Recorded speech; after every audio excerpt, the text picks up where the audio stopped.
How to fix your GameSir G7 wired controller not turning on. So basically a few things you can go ahead and check out before doing anything more uh, deeper. But you can go ahead and try checking the basics first. So try a different USB port on your PC or console. It could just be because of that, so it's preferably near the motherboard USB ports on your PC, so go ahead and try that. And of course you can go ahead and try your wires first and make sure your wires are not broken or loose. You should be able to notice it if it wiggles and whatnot.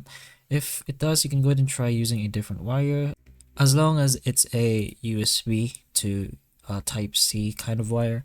So again, try using a different USB C cable, since the G7 needs a data plus power cable and not just a charge cable. So you can try brand new cables as well, but you can always go ahead and try using the wires on a different device to see if the wire is the problem. If it works, if it charges a different device, then of course the wire isn't really a problem.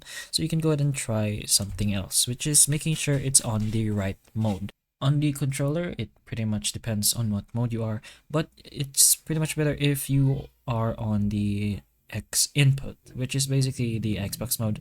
It will not power on if the device doesn't support Xbox input. So you can take a look at your manual, your specific manual, to see what buttons you're gonna have to press in order to activate this mode.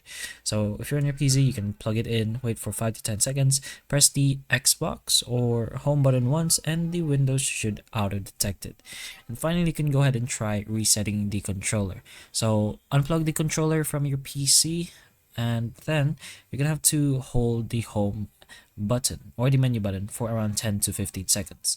And while holding, you can plug the USB cable back in and then release the buttons, then press home once. So usually this resets or restarts the controller, and then you can go ahead and try it again. But if none of those works, there could be a deeper issue. You can take a look at the signs of a faulty controller. So there's no light on the device at all, no USB sound on the Windows, no detection at all, and it works with zero cable. So in that case, it's likely a dead USB-C port, or probably your controller may be broken. You can try to remember what you did last with the controller, and if you have a warranty or replacement, then that's pretty much good. You can go ahead and take a look at that.